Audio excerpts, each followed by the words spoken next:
Imagine a dimly lit garage in California. The year is decades before the world would know the name Steve Jobs. But let's rewind even further to 1955, when a baby boy was born in San Francisco and put up for adoption. His biological parents were young, unprepared, and scared. But destiny had plans for this child. He was adopted by Paul and Clara Jobs, an ordinary couple with extraordinary love. Paul was a mechanic, a man who could fix anything with his hands, and Clara, a warm-hearted woman who adored the little boy they named Stephen Paul Jobs. Growing up, Steve wasn't like the other kids. Teachers would call him a troublemaker, but really, he was just curious, asking too many questions, refusing to accept easy answers. He once said, "I was lucky. I had parents who saw that curiosity as a gift, not a problem."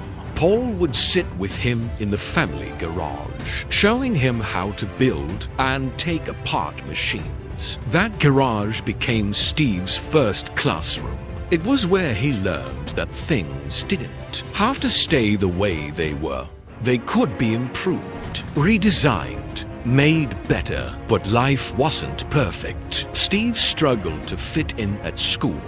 Often bullied for being different, he would stare at the stars at night and wonder if he truly belonged anywhere. That feeling of being an outsider, of wanting to create a world where he fit, would stay with him for life. When he was a teenager, the Jobs family moved to Los Altos, a place that would later be known as the heart of Silicon Valley. Right down the street lived a boy named Steve Wozniak, a shy electronics whiz who loved building gadgets. The two Steves became friends, and their friendship would spark a revolution. Steve's high school years were a mix of rebellion and discovery. He experimented with calligraphy, music, and even LSD, all of which he later claimed helped him think differently. But college? That was a different story. Steve enrolled at Reed College in Oregon,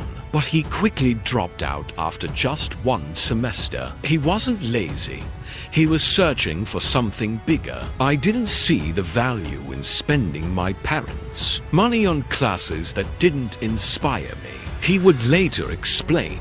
Instead of going home, he stayed on campus, sleeping on friends' floors, eating free meals at the Hare Krishna temple, and sitting in on classes he actually loved, like calligraphy. This, as fate would have it, would later inspire the beautiful typography of Apple computers. Steve's early life was messy, uncertain, and full of questions. But in that chaos, a fire was building inside him.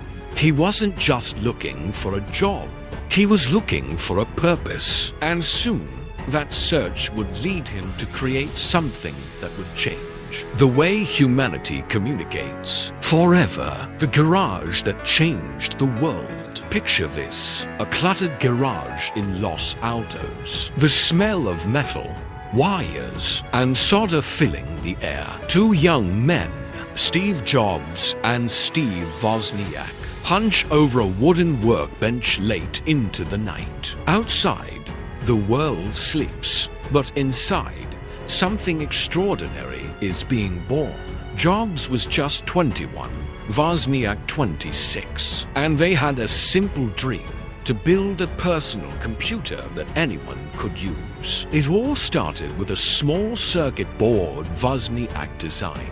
When Jobs saw it, he didn't just see wires and chips, he saw the future. "We could sell this," he told us, his eyes lighting up. "We could put the power of a computer into the hands of everyday people." They named their little venture Apple. Why Apple? Jobs liked the word. It sounded fun, friendly, and less intimidating than other tech companies of the time. And so, in 1976, Apple Computer was officially born. The first Apple computer, built literally by hand in that garage, was called the Apple I. They sold their first batch to a local computer store for $500 each, a huge deal for two kids with no money and no office. But this was no smooth road. Jobs had to sell his beloved Volkswagen van to raise funds. Wozniak sold his prized HP calculator. Friends thought they were crazy, throwing away stability for some dream that might collapse any moment. But Jobs' conviction was unshakable. "We're going to make a dent in the universe," he said. Soon came the Apple II, which became a massive hit. For the first time, computers weren't just for scientists or corporations. They were sitting in people's homes. Apple became a sensation, and by age 25, Steve Jobs was worth over $200 million. On the outside, it looked like a fairy tale, but inside Apple, cracks were forming. Jobs was brilliant, but he was also demanding, often perfectionistic to the point of being harsh. He would push his team to their breaking points, famously saying, "Real artists shit." He wanted products that weren't just functional, but beautiful. That obsession would create groundbreaking machines, but it would also create tension with employees and even Apple's board of directors. Then came the Macintosh, sleek, elegant, and ahead of its time. It introduced the world to the idea that computers could be friendly. When Jobs unveiled it in 1984, the crowd erupted in applause. It was like witnessing the birth of a new era. But sales were slower than expected, and soon Jobs found himself clashing with John Scully, the CEO he had hired from Pepsi. The tension boiled over, and in 1985, in a twist no one saw coming, Steve Jobs was forced out of the very company he had founded. He was 30 years old, unemployed, and humiliated. The boy who wanted to change the world was suddenly left standing outside the company gates. But this was not the end of his story. It was the painful beginning of the next chapter. The chapter that would shape him into the legend we remember today. Part 3. The Wilderness Years. The year was 1985. Steve Jobs, the boy wonder, the visionary founder of Apple, walked out of the company. He built with nothing but a box of personal belongings and a storm raging inside him. Imagine the silence of that moment. No cheering crowd, no boardroom applause, just the crushing weight of rejection. For weeks, Steve wandered aimlessly, questioning everything. "I was out," he would later say, and it was devastating. But sometimes, life's most painful endings are just disguised beginnings. Steve decided he wouldn't let this setback define him. Instead of retreating, he built again, this time with more freedom, more risk, and perhaps more fire than ever before. He founded a new company called Next. Its goal, to create the most powerful computer the world had ever seen. Next machines were sleek, futuristic, and technologically advanced. They weren't cheap, but they pushed the boundaries of what computers could do. Still, success didn't come easy. Next struggled to find buyers. Investors worried. Jobs poured millions of his own money into the company, refusing to give up. At the same time, something unexpected happened. He bought a small, struggling graphics division from George Lucas. This tiny studio would one day be called Pixar. At first, Pixar was losing money, but Jobs believed in it with the same stubborn passion he had for Apple. he turned it into a company focused on computer animation, betting that one day they could tell stories that touched the heart. And then, lightning struck. In 1995, Pixar released Toy Story, the first ever full-length computer-animated film. It was a masterpiece, funny, emotional, and revolutionary. The movie was a massive hit, and Pixar went public, making Steve a billionaire once again. Meanwhile, back at Apple, things weren't looking good. The company was on the verge of collapse, its products uninspired, its vision lost. In a twist of fate, Apple decided to acquire Next in 1996, bringing Steve Jobs back home. He walked back into the company he had once been forced to leave, this time not as the young rebel, but as a wiser, battle-tested leader. But the fight was far from over. Apple was bleeding money, and Steve made bold, even ruthless decisions. He slashed projects, cut costs, and simplified the product line. Many thought Apple was doomed, but Steve had a plan. He believed Apple could still change the world if it focused on making products people didn't just need but loved. And so began one of the greatest comebacks in business history. The man who had once been cast out was now about to lead Apple into its golden age. The world was about to witness innovation on a scale it had never seen before. Part 4. The Return of the King. 1997. The scene looked hopeless. Apple was just weeks away from bankruptcy. Reporters were writing obituaries for the company. Investors were running scared. And yet, Steve Jobs stood on stage at Macworld with that unmistakable glint in his eye. "We're going to make Apple healthy again," he told the crowd. You could feel the electricity in the room. His first move was radical simplicity. Steve killed dozens of failing projects and introduced a simple 4-quadrant product strategy. Just a few computers, but done perfectly. Then, in 1998, he unveiled the iMac. It was unlike anything the world had seen. Translucent, colorful, and inviting. Computers, once beige and boring, suddenly had personality. The iMac became a massive success and breathed life back into Apple. But Steve wasn't satisfied with just saving the company. He wanted to reinvent it. Apple's next move would change music forever. In 2001, Steve stepped onto the stage holding a tiny white device and said, "1,000 songs in your pocket." It was the iPod, and it was pure magic.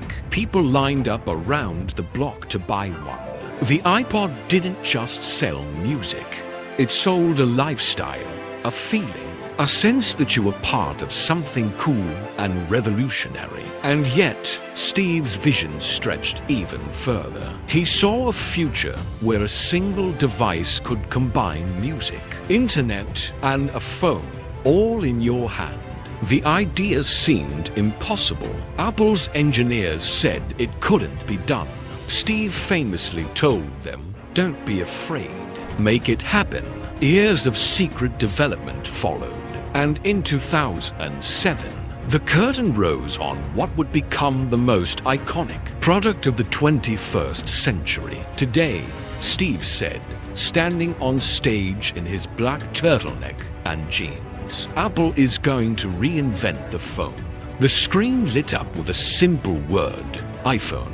The audience gasped. This wasn't just a phone.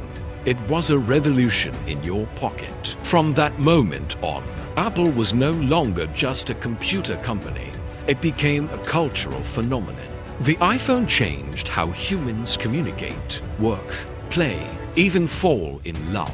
Millions around the world started carrying a piece of Apple in their pockets. But for Steve, this wasn't just about technology. It was about beauty. Design is not just what it looks like and feels like, he said.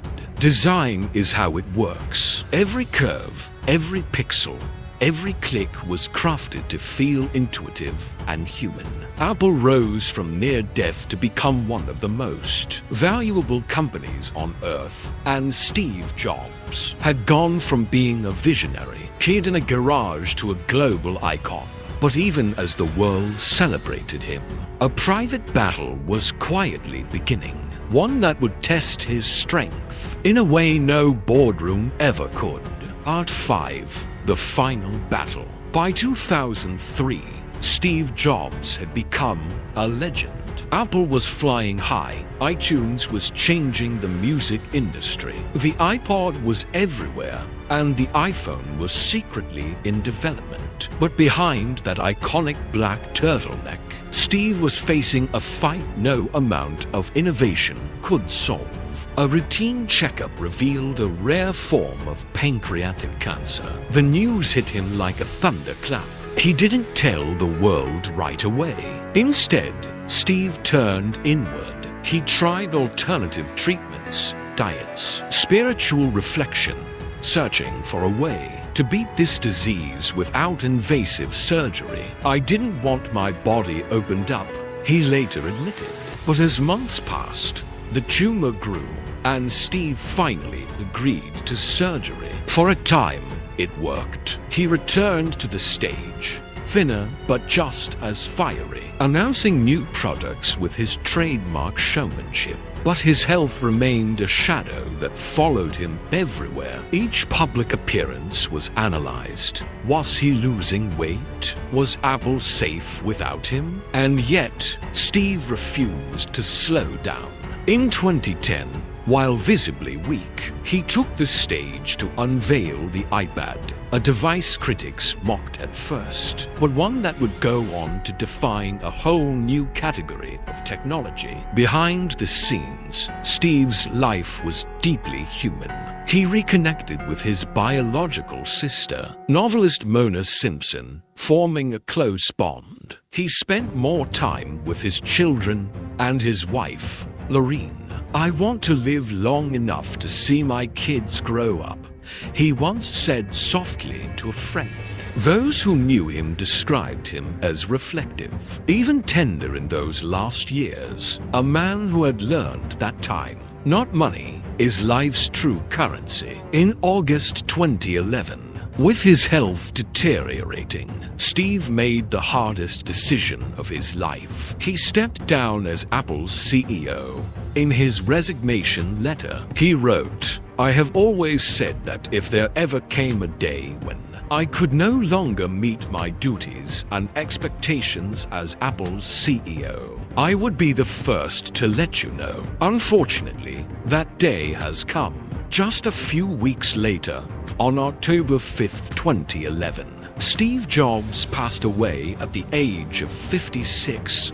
The world mourned like it had lost an artist, a philosopher, a dreamer. Millions left flowers and notes outside Apple stores. President Obama said Steve was among the greatest of American innovators. And perhaps Steve's greatest gift wasn't just the iPhone, the iPod, or the Mac. It was the reminder that one person, with enough passion and vision, can truly change the world. He once said, "The people who are crazy enough to think they can change the world are the ones who do."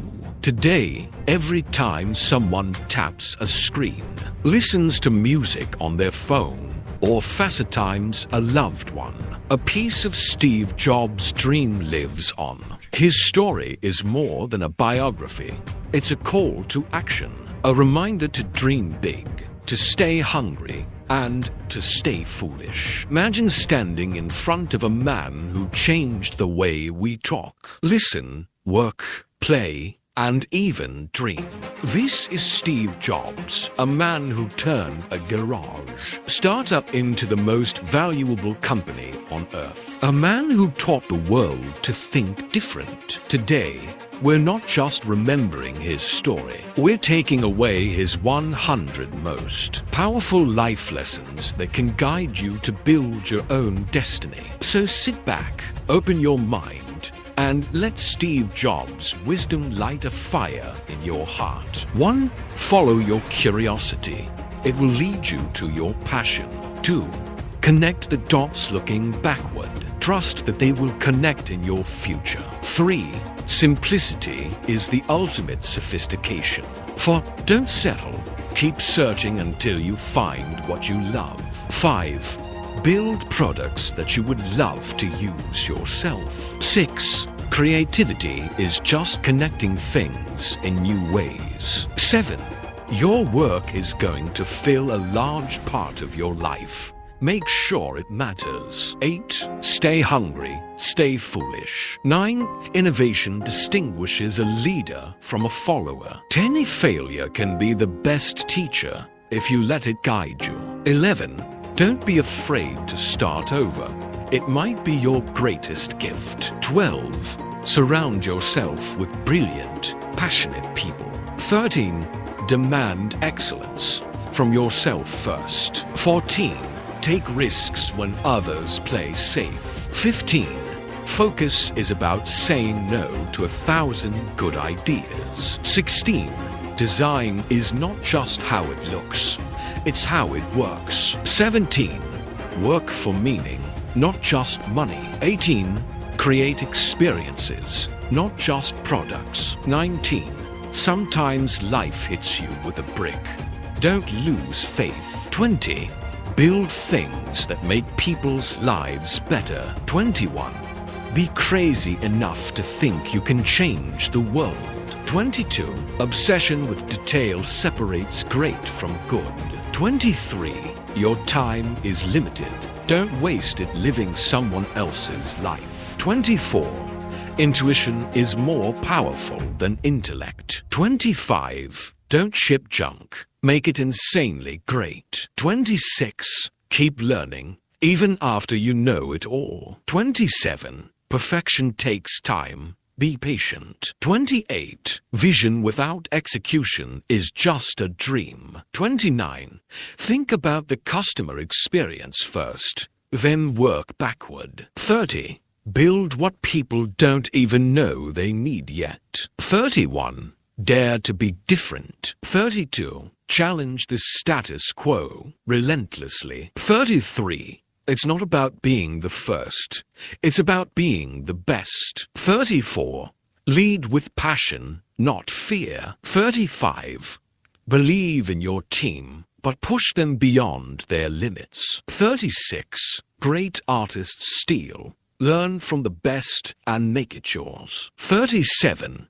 Make something worth talking about. 38. Don't let failure define you. Let it refine you. 39. Think like an artist. Act like an engineer. 40. Don't be afraid to be fired. Fear mediocrity instead. 41. If it's not working, reinvent it. 42. Never stop asking why. 43. Make technology feel human. 44. Your brand is the story you tell. Make it powerful. 45. Be brutally honest with yourself and with others. 46. If something isn't beautiful, fix it. 47. Compete with yourself, not others. 48. Dream bigger than what is practical. 49. Breakthroughs happen at the intersection of art and science. 50.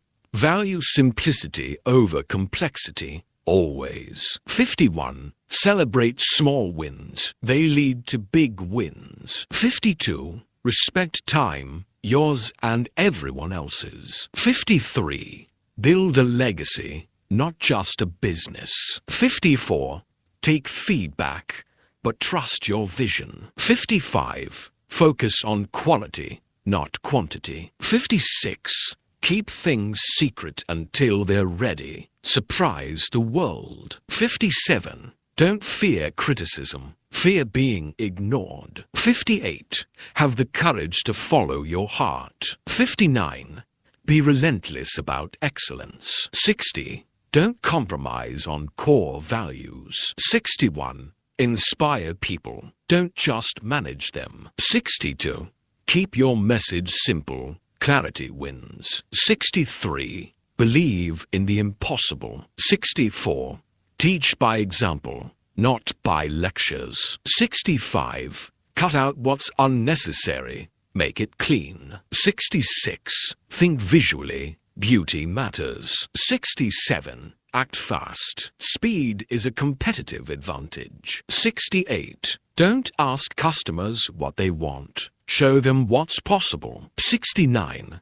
Never stop improving. Version 2 should always be better. 70. Stay humble, even when you're on top. 71. Don't micromanage. Trust talented people. 72. Fight for your ideas, but know when to pivot. 73. Build tools that empower people. 74. Respect design as much as technology. 75. Don't copy competitors. Leapfrog them. 76. Remember that technology should serve humanity. 77. Make it insanely simple to use. 78. See opportunity where others see problems. 79. Focus on making history, not headlines. 80. Passion fuels perseverance. 81. Be bold enough to disrupt yourself. 82. Have a beginner's mind. Always be learning. 83. Don't wait for permission. Create your own path. 84. Be willing to look foolish for a while. 85. If it doesn't excite you, it won't excite anyone else. 86. Great companies are built on love, not just profits. 87. Inspire curiosity in others. 88. Work on things that make your soul sing. 89. Simplicity is hard. Master it. 90.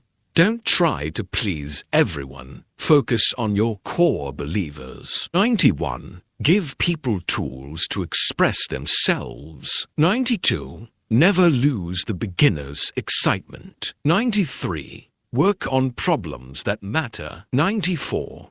Believe that you can leave the world better than you found it. 95. Don't just talk about ideas, ship them. 96. Master storytelling. It makes your ideas irresistible. 97. When you're scared, you're probably on the right track. 98. Build something that outlives you. 99. Work as if every day is your last. 100. Remember, the journey is the reward. And that is the wisdom of Steve Jobs. 100 lessons to light your path, to remind you that your time is precious, and that you have the power to build something that changes the world. Don't wait for the perfect moment. Don't wait for permission. Pick up your metaphorical hammer, step into your garage, and start building. Because the next big idea that changes the world might just come from you.